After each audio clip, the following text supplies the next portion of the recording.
Welcome, Facebook. This is Adam Ashba, Realtor and President of Ashmont Realty. And welcome to Ashmont Realty Live, where we discuss a lot of information about real estate related things for the common man and woman. I have a really sad story. This is something I love, true crime, that for those who know me. And this is something that I followed through the Netflix documentary, as well as just, I think the whole world followed. But Chris Watts, we all know Chris Watts, beautiful family in Frederick, Colorado, and beautiful family. I don't think anyone can deny that, but they lived in a beautiful home in Colorado. And the reason for the story is today is, believe it or not, that that horrific day was back in 2018. And the house that we're all familiar with, which is right here, that is still empty. And a lot of people online have been clamoring about, like, why is that house still empty? Is it because it's a murder house? Right now, one thing, a lot of people, I get this question a lot, is, as a real estate agent, do you have to tell people if a house is haunted or is there a murder? The answer in Ohio is no, you don't have to.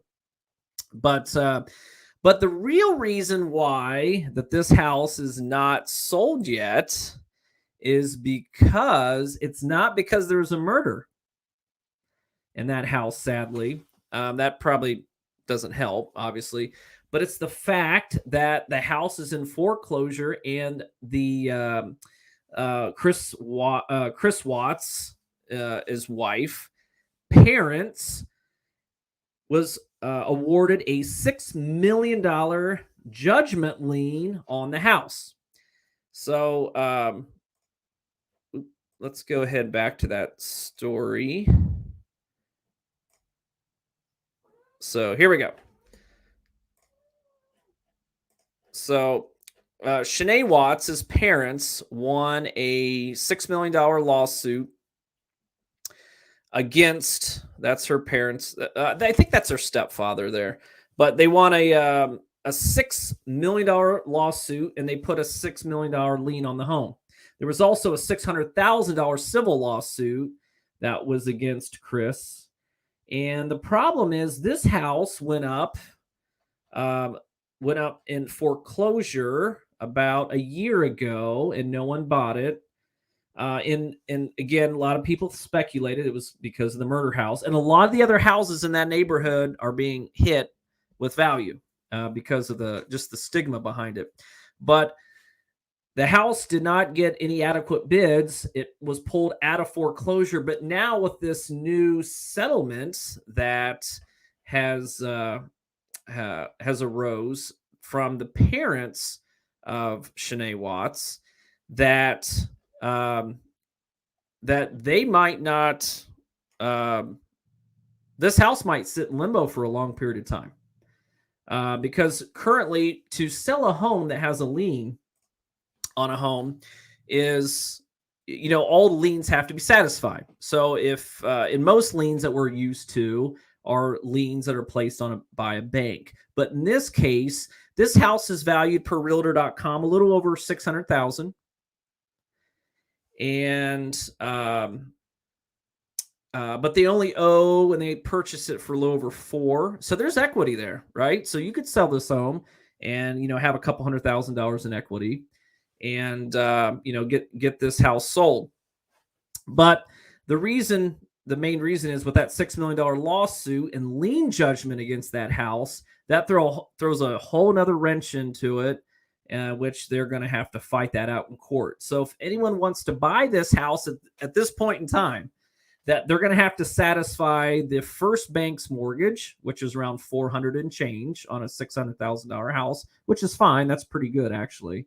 but then they also have to have the $6 million judgment as well satisfied. Now, I think the parents would easily sign off on the $6 million lien that's on the house and take the remaining equity that Chris Watts, because Chris right now is the sole owner of that home because Shanann Watts is deceased. So in theory, any profits, because any profits that you make on a foreclosure sale, anything above and beyond whatever the lien holders want is profit that goes back into the owner's pocket. But in this case, with a large judgment that is and lien on that property, obviously Chris is not going to see any of that money ever. So right now, unfortunately, this house still sits empty. It was taken off the foreclosure auction block recently.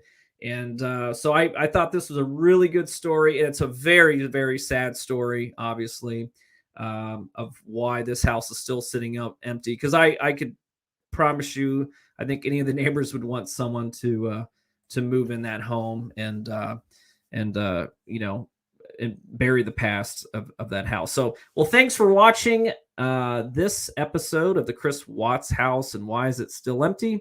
Make sure you like and subscribe on Facebook and YouTube at Ashmont Realty. And this is Adam Ashba, president and realtor of Ashmont Realty. And thanks for watching Ashmont Realty Live. And we will see you guys all next time.